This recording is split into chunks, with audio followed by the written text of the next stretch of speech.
우리는 사랑의 부활을 경험해야 돼. 사랑은 우리 인생에 있어서 분리될 수 없는 생명과 같은 힘입니다. 사랑을 확신하며 사는 사람은 사랑의 에너지로 살아가기에 활기가 넘치는 삶을 살아갑니다. 사랑에 근거한 인생을 살기에 자유하고 사랑에 의한 인생을 살기에 늘 충만한 삶을 사는 우리 모두가 되길 원합니다. 그러나 사랑의 확신이 없는 사람은요, 외롭고 공허하며 우울한 인생을 살아갈 수밖에 없어. 그러므로 오늘 우리는 예수 그리스도의 죽음과 부활로 확증된 사랑의 능력을 확신해야 됩니다. 하나님은 독생자 예수 그리스도를 내어주시기까지 우리를 사랑하셨어. 요한일서 4장 7절로 9절, 사랑하는 자들아 우리가 서로 사랑하자. 사랑은 하나님께 속한 것이니 사랑하는 자마다 하나님으로부터 나서 하나님을 알고 사랑하지 아니하는 자는 하나님을 알지 못하나니 이는 하나님은 사랑이십니다. 하나님의 사랑이 우리에게 이렇게 나타난 바 되었으니 하나님이 자기의 독생자를 세상에 보내시면 그로 말미암아 우리를 살리려 하십니다. 할렐루야. 예수께서 우리의 죄를 대속하시기 위해 십자가에서 죽으시고 부활하심으로 우리의 신분은 변화되었습니다. 로마서 6장 17절로 19절, 하나님께 감사하리로다. 너희가 본래 죄의 종이더니 너희에게 전하여 준 바 교훈의 본을 마음으로 순종하여 죄로부터 해방되어 의에게 종이 되었느니라. 너희 육신이 연약함으로 내가 사람의 예대로 말하노니 전에 너희가 너희 지체를 부정과 불법에 내주어 불법에 이른 것 같이 이제는 너희 지체를 의에게 종으로 내주어 거룩함에 이르라 그랬어요. 결국 우리는 예수 그리스도의 사랑으로 말미암아 새 생명을 얻었고 사탄에게 빼앗겼던 자존감을 회복했고 매였던 자에서 자유한 자로 변화됐어요. 그런데 예수 그리스도의 사랑은 단회적인 사건으로 끝나지 않았습니다. 예수님은 지금도 우리에게 끝없는 사랑을 부어주시고 사랑의 부활을 일으키시어 차고 넘치는 인생을 살게 하십니다. 그러므로 우리는 지속적인 사랑의 부활을 경험해야 합니다. 사랑의 부활은 약한 자를 강한 자로, 무지한 자를 지혜자로, 없는 자를 있는 자로, 무익한 자를 유익한 자로 역전시킵니다. 사랑의 부활은 비천한 자를 고귀한 자로, 가치 없는 자를 영광스러운 자로 역전시킵니다. 성도는 사랑의 부활을 경험하는 만큼 강건하고 자유하며 담대할 수 있습니다. 에베소 3장 16절로 19절, 그의 영광의 풍성함을 따라 그의 성령으로 말미암아 너희 속사람을 능력으로 강건하게 하시오며 믿음으로 말미암아 그리스도께서 너희 마음에 계시게 하셨고 너희가 사랑 가운데서 뿌리가 박히고 터가 굳어져서 능히 모든 성도와 함께 지식에 넘치는 그리스도의 사랑을 알고 그 너비와 길이와 높이와 깊이가 어떠함을 깨달아 하나님의 모든 충만하신 것으로 너희에게 충만하게 하시기를 구하노라. 이 예수님의 사랑의 너비와 길이와 높이와 깊이가 깨달아지면, 사랑으로 충만해지면 어떤 역사가 일어나? 로마서 13장 10절에 사랑은 이웃에게 악을 행하지 않나니 그러므로 사랑은 율법의 완성이니라. 우리 인간은 절대로 율법을 완성시킬 수 없습니다. 그러나 예수님의 사랑이 나를 강권하면 저절로 율법을 완성시킬 수 있어요. 더 나아가 사랑의 부활이 일어나는 곳에는 모든 결박이 풀립니다. 미움이 가득했던 가정에 사랑의 부활이 일어나면 사랑 충만한 가정이 되고, 오해가 가득했던 관계에 사랑의 부활이 일어나면 소통이 원활한 관계가 됩니다. 증오가 가득했던 마음에 사랑의 부활이 일어나면 용서의 능력이 깨어나고, 시기 질투가 가득했던 내면에 사랑의 부활이 일어나면 겸손의 능력이 깨어납니다. 회피의 자리에 사랑의 부활이 일어나면 책임감이 살아나고, 분노의 자리에 사랑의 부활이 일어나면 인격의 변화가 일어납니다. 사랑의 부활이 일어나는 곳에는 의심과 불신이 싹을 틀 수가 없어. 분쟁과 원망이 자라날 수도 없어요. 반면 사랑이 결핍된 곳에는 분열과 분쟁의 역사가 일어납니다. 아무리 호화스럽고 풍족한 환경 속에 있어도 사랑이 죽는 순간 모든 것이 다 무너집니다. 태초에 하나님은 아담을 창조하시고 그에게 돕는 배필을 허락하셨어. 하나님은 아담이 잠든 사이 그의 갈빗대 하나를 취하시고 여자를 만드셨죠. 아담은 하와를 보며 내 뼈 중에 뼈요 살 중에 살이라고 말하며 아내를 존귀히 여겼습니다. 아담과 하와가 거하던 에덴 동산은 하나님의 은혜와 사랑이 충만한 곳이었고 육의 양식 또한 풍족했습니다. 그런데 간교한 뱀의 유혹으로 인해서 하와는 하나님이 금하신 선악과를 범했습니다. 아담과 하와의 가정에 죄가 틈타자 사랑은 이내 사라져버리고 원망과 불평, 책임 전가와 변명이 자리 잡기 시작했어. 창세기 3장 9절로 13절, 여호와 하나님이 아담을 부르시며 그에게 이르시되 네가 어디 있느냐? 이르되 내가 동산에서 하나님의 소리를 듣고 내가 벗었으므로 두려워하여 숨었나이다. 이르시되 누가 너희 벗었음을 내게 알렸느냐? 내가 내게 먹지 말라 명한 그 나무 열매를 네가 먹었느냐? 아담이 이르되 하나님이 주셔서 나와 함께 있게 하신 여자, 그가 나무 열매를 내게 주므로 내가 먹었나이다. 여호와 하나님이 여자에게 이르시되 네가 어찌하여 이렇게 하였느냐? 여자가 이르되 뱀이 나를 꿰므로 내가 먹었나이다. 이렇게 아담이 뼈 중에 뼈, 살 중에 살이라고 했던 여자 하와를 원망하는데, 먼저 누구를 원망해? 하나님 먼저 원망해. 하나님이 내게 주신 여자, 저 여자가 나를 먹게 했어요. 여자는 왜 먹었냐? 뱀이 먹게 했어요. 이렇게 책임 전가를 했어요. 여러분, 사랑이 사라진 부부 사이에는 용납과 이해가 사라지기 시작했어. 우리는 이를 통해 죄가 사랑의 능력을 마비시킨다는 사실을 알 수 있습니다. 죄가 틈탄 사랑은 더 이상 온전한 사랑이 아닌 병든 사랑, 왜곡된 사랑, 죽은 사랑이 되어버렸어요. 안타깝게도 오늘날 많은 사람들이 하나님이 주신 온전한 사랑이 아닌 죄가 틈탄 죽은 사랑을 붙들고 씨름합니다. 그중 대표적인 모습은 집착하는 사랑이에요. 사람들은 사랑이라는 이름으로 서로를 묻고 구속하며 상처를 주죠. 흔히 대부분의 사람들은요, 집착이 사랑이라고 착각합니다. 집착하는 사랑은 상대방을 나의 소유물로 생각하여 자신이 만들어 놓은 틀 안에 가두려고 합니다. 그리고 자신의 뜻대로 되지 않으면 혈기와 미움이 섞인 태도로 사랑하는 사람의 영혼을 억압하죠. 사랑과 집착은 얼핏 보면 비슷하지만 둘은 근본 자체가 달라. 사랑은 배려와 희생이 포함되어 있는 감정이며 상대방의 영혼을 살리는 능력입니다. 예, C.S. 루이스는 우리가 어떤 것에 지나치게 집착하고 사랑하면 결국 그 사랑은 그 대상을 파괴하게 됩니다 라고 말했어요. 고린도전서 13장 4절로 7절, 사랑은 오래 참고, 사랑은 온유하며 시기하지 아니하며, 사랑은 자랑하지 아니하며 교만하지 아니하며 무례히 행하지 아니하며 자기의 유익을 구하지 아니하며 성내지 아니하며 악한 것을 생각하지 아니하며 불의를 기뻐하지 아니하며 진리와 함께 기뻐하고 모든 것을 참으며 모든 것을 믿으며 모든 것을 바라며 모든 것을 견디느니라 그랬어요. 집착은 이기심과 욕심이 가득한 감정입니다. 프랑스 소설가 생텍쥐페리는 사랑을 극심한 고통을 안겨주는 소유욕과 착각하지 말라. 사람들이 생각하는 것처럼 당신은 사랑 때문에 괴로워하는 것이 아니라 사랑의 반대말인 소유욕 때문에 괴로워하는 것이다 라고 말했어요. 이외에도 병든 사랑, 죽은 사랑은 무책임한 태도, 이기적인 태도, 탐욕적인 태도, 무정한 태도로 관계를 파괴합니다. 마귀는 참된 사랑이 결핍된 곳에서 자유롭게 활동하며 분열을 조장합니다. 죄인된 인간 내면에는 참된 사랑을 할 수 있는 능력이 없어요. 죄의 경향성을 가진 인간은 사랑하고 싶어도 이기심에 이끌리고 교만과 집착, 탐심과 편견에 휘둘릴 수밖에 없어. 그러므로 성도는 자기 속에 먼저 강한 죄성이 있음을 인정하고 사랑의 부활을 일으키시는 하나님께 나가야 합니다. 오늘 여러분 모두 사랑의 부활을 경험함으로 뜨거운 사랑을 증거하는 삶을 사시기로 합니다. 오늘 본문의 저자 사도 요한은 예수님의 특별한 사랑을 받은 제자였습니다. 예수님이 요한을 얼마나 사랑하셨는지 모친 마리아를 요한에게 부탁한 것으로 잘 알 수 있어요. 요한복음 19장 26절로 27절, 예수께서 자기의 어머니와 사랑하시는 제자가 곁에 서 있는 것을 보시고 자기 어머니께 말씀하시되 여자여 보소서 아들이니이다 하시고 또 그 제자에게 이르시되 보라 내 어머니니라 하신데, 그때부터 그 제자가 자기 집에 모시니라. 그런데 예수께서 사랑하시는 제자 요한은 본래 우레의 아들이라는 별명을 가지고 있었어. 마가복음 3장 17절, 또 세베대의 아들 야고보와 야고보의 형제 요한이니 이 둘에게는 보아너게 곧 우레의 아들이란 이름을 더하셨으며, 이 우레의 아들은요 보아너게로 과격한 성품을 표현하기 위해 사용된 단어입니다. 이를 통해 우리는 야고보와 요한이 굉장히 소란스러운 성격을 가지고 있었음을 짐작할 수가 있어요. 뿐만 아니라 요한은 과격한 성격을 가지고 있어서 사마리아 지방 사람들이 복음 전도를 받아들이지 않자 예수께 하늘에서 불을 명해서 저 사람들을 멸해버릴까요? 이렇게 말하기도 합니다. 누가복음 9장 51절로 56절 보니까 예수께서 승천하실 기약이 차감해 예루살렘을 향하여 올라가기로 굳게 결심하시고 사자들을 앞서 보내시며 그들이 가서 예수를 위하여 준비하려고 사마리아인의 한 마을에 들어갔더니 예수께서 예루살렘을 향하여 가시기 때문에 그들이 받아들이지 아니하는지라. 예루살렘을 향하여 가는데 사마리아로 가면 빨리 가거든. 근데 돌아갈 수밖에 없어. 안 받아들인 거 그들이 못 가게 하는 거야.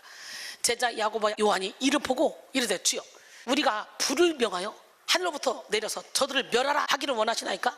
불을 명해서 하늘로부터 내려서 저들을 확 태워버리라고. 얼마나 과격한 성격이야. 예수께서 돌아보시며 꾸짖으시고 함께 다른 마을로 가시니라. 돌아서 가셨어요. 본래 요한은 처음 부르심을 받았을 때도 주저함없이 예수를 따랐던 적극적인 성격의 소유자였어. 마태복음 4장 21절 22절 거기서 더 가시다가 다른 두 형제 곧 세베대의 아들 야고보와 그의 형제 요한이 그의 아버지 세베대와 함께 배에서 금을 깁는 것을 보시고 부르시니 그들이 곧 배와 아버지를 버려두고 예수를 따른지라. 이렇게 요한에게는 화끈하고 열정적이며 또 담대한 인격도 있었고 지나치게 과격하고 참지 못하는 인격도 있었어. 그때까지 요한은 사랑의 사도라고 불리기에는 다듬어지지 않은 모습이 많았습니다. 그러나 요한은 예수께서 승천하신 후 오순절 다락방에 모여 기도에 힘쓸 때 강력한 성령의 임재를 느꼈고 이후로는 성령의 능력으로 복음을 증거하는 데 힘썼습니다. 그로 인해 수많은 핍박을 받았고 사형의 위기에 처하기도 했습니다. 그러나 하나님이 요한의 생명을 붙드심으로 죽지 않았어요. 나중에는 pat모섬으로 유배되었는데요, 요한은 pat모섬에서 하나님의 계시를 받아 요한 계시록을 기록했습니다. 이렇게 요한은 성령에 압도되어 초인적인 인생을 살았던 사람이에요. 무엇보다도 요한은 사랑의 부활을 체험함으로 사랑을 외치는 사도가 되었고 사랑의 사도라 불리우는 변화를 경험했어. 그리고 오늘 본문을 통해 사랑의 부활이 일어나는 비결을 말씀했어요. 오늘 본문은 사랑의 부활을 경험한 인생의 비결이 나타나는데요, 오늘 함께 배우기를 원합니다. 사랑의 부활은요, 사랑의 근원이신 하나님 안에 거할 때 시작이 돼. 사랑하는 성도 여러분, 진짜 사랑은 오직 하나님께만 있어. 오직 하나님만이 사랑의 원천이시며 사랑의 부활을 일으킬 수 있습니다. 그러므로 성도는 사랑의 부활을 위해 오직 사랑의 근원이신 하나님 안에 거해야 합니다. 요한일서 4장 16절에 하나님이 우리를 사랑하시는 사랑을 우리가 알고 믿었노니 하나님은 사랑이시라. 사랑 안에 거하는 자는 하나님 안에 거하고 하나님도 그의 안에 거하시느니라 그랬어요. 여기서 알고로 번역된 헬라어 원형은 기노스코인데요, 이는 이론적으로만 아는 것이 아닌 경험과 체험을 통해서 지식을 얻는 것을 말합니다. 성도가 하나님의 사랑을 경험하게 되면 하나님의 사랑 안에 거하게 됩니다. 하나님의 사랑은 참된 만족과 기쁨을 부어주시기 때문이에요. 진짜 다이아몬드를 가진 사람은 모조품에 집착하지 않습니다. 그런 것처럼 하나님의 사랑을 경험한 사람은 사랑의 모조품에 마음을 빼앗기지 않습니다. 더 뜨거운 하나님의 사랑을 갈망하며 하나님 안에 거하죠. 하나님 안에 거하면 하나님 안에서 하는 모든 일들이 행복해.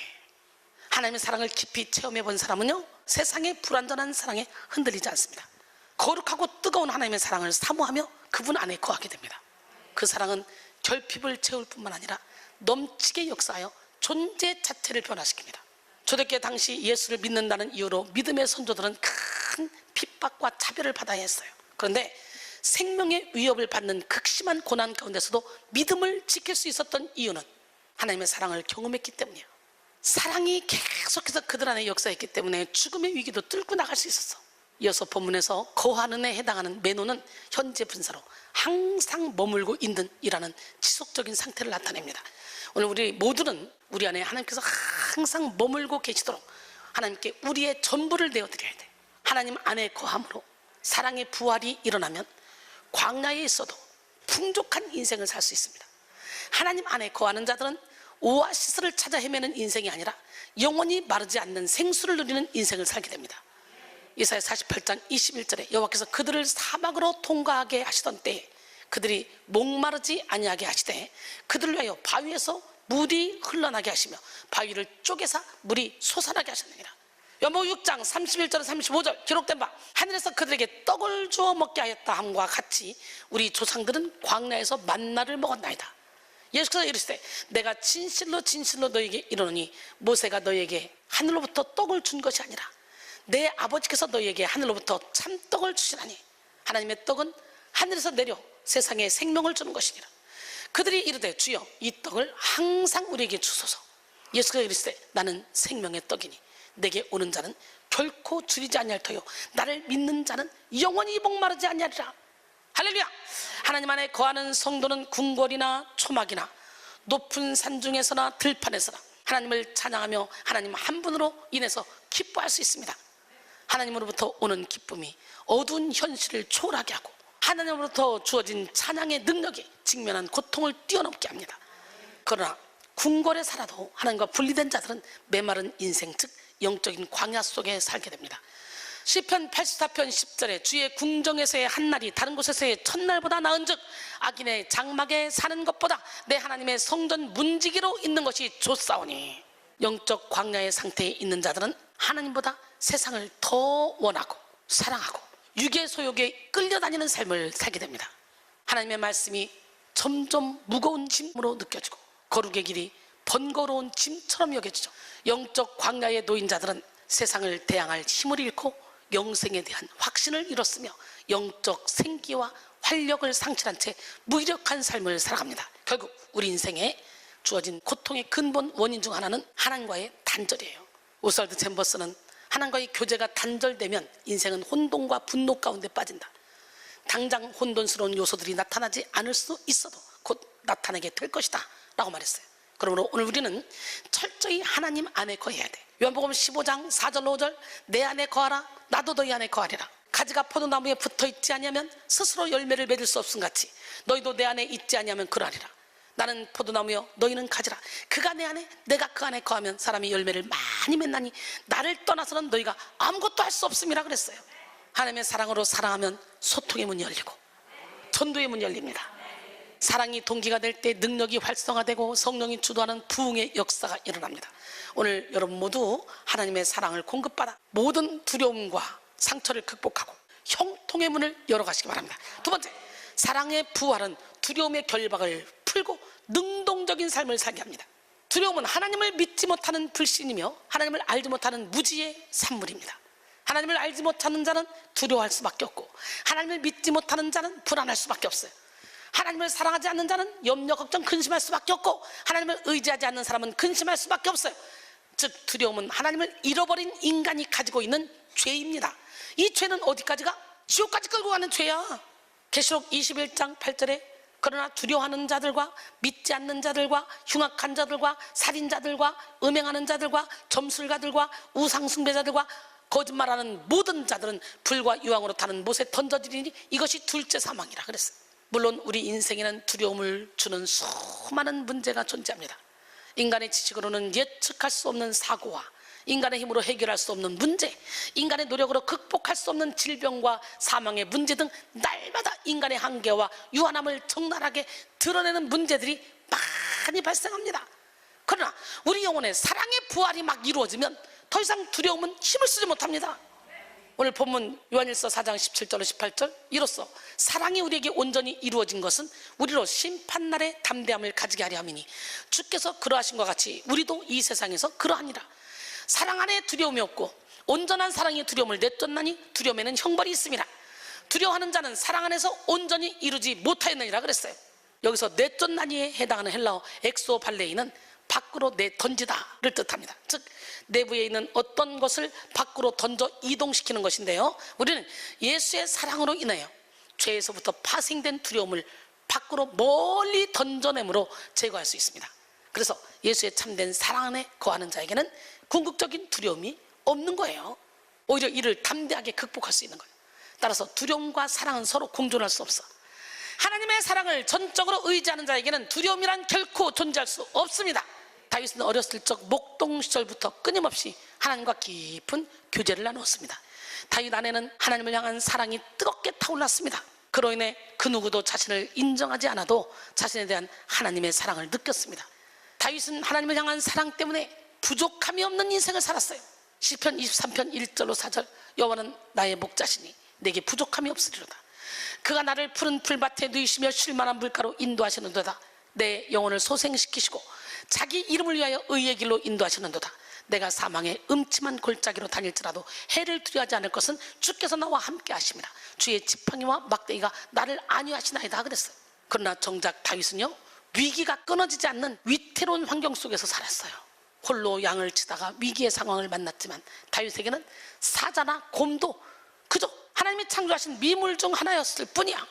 사무엘상 17장 34절로 35절 다윗이 사울에게 말하되 주의 종이 아버지의 양을 지킬 때 사자나 곰이 와서 양떼에서 새끼를 물어가면 내가 따라가서 그것을 치고 그 입에서 새끼를 건져냈고 그것이 일어나 나를 해하고자 하면 내가 그 수염을 잡고 그것을 쳐 죽였나이다.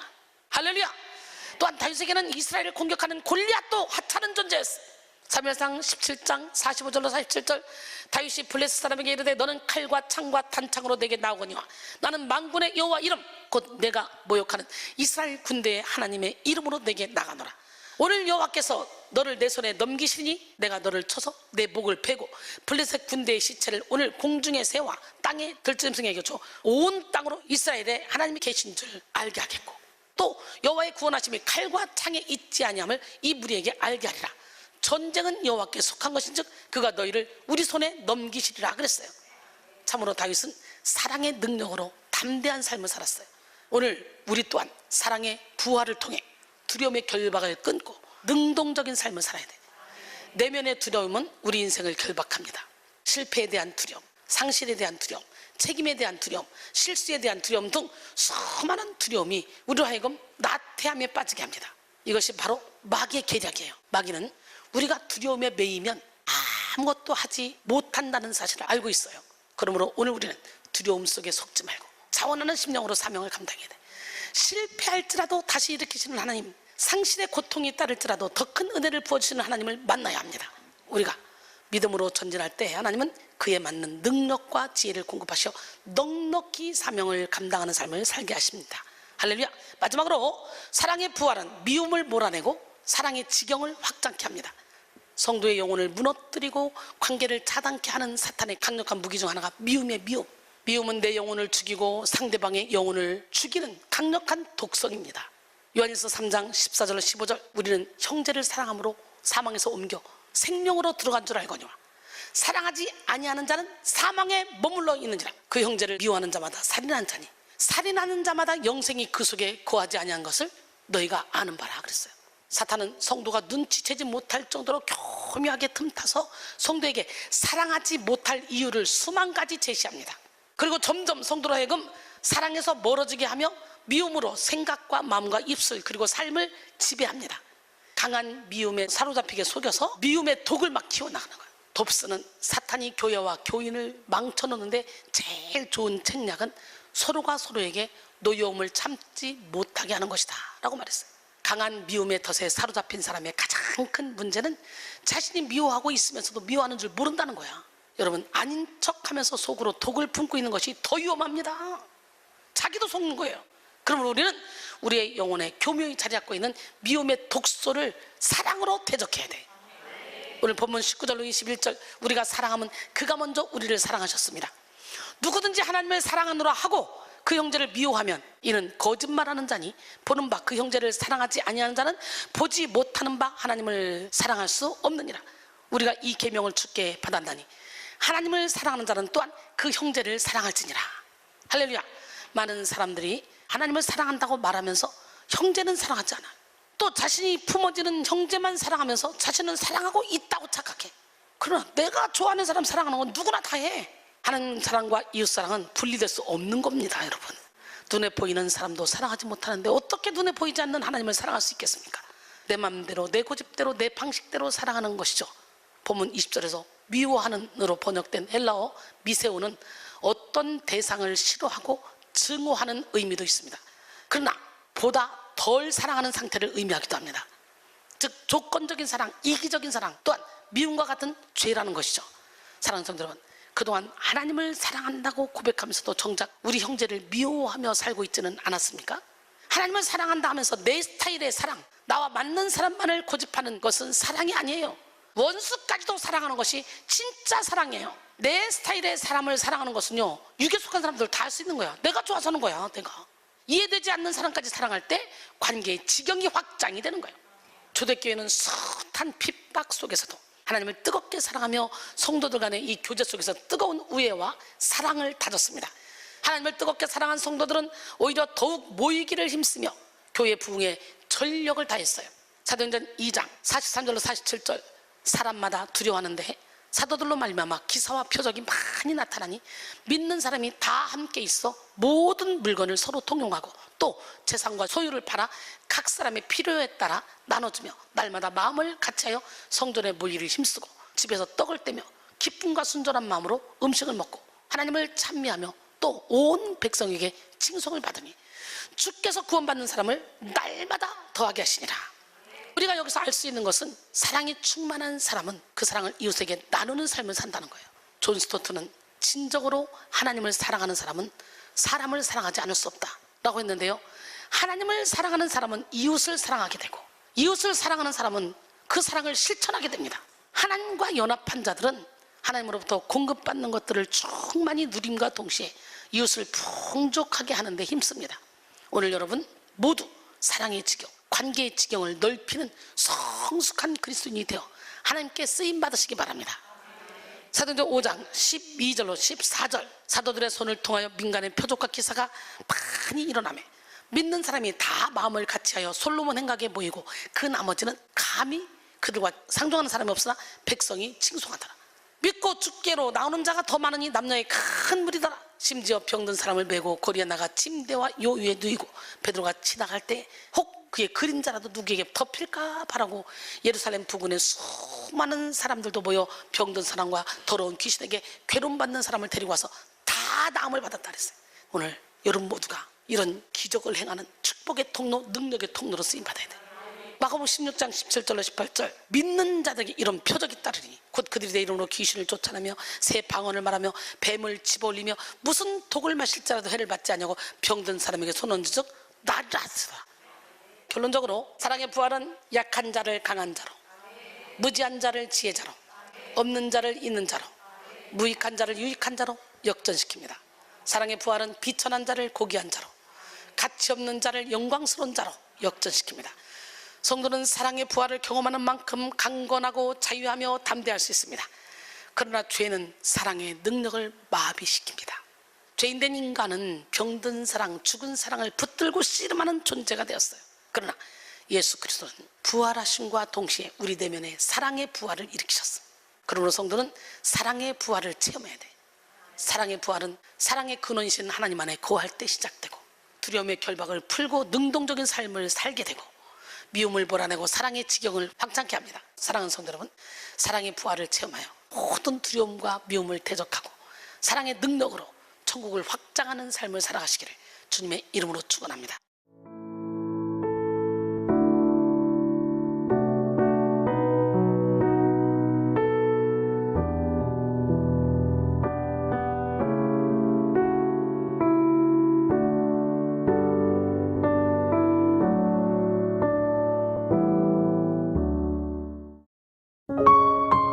GOD Good TV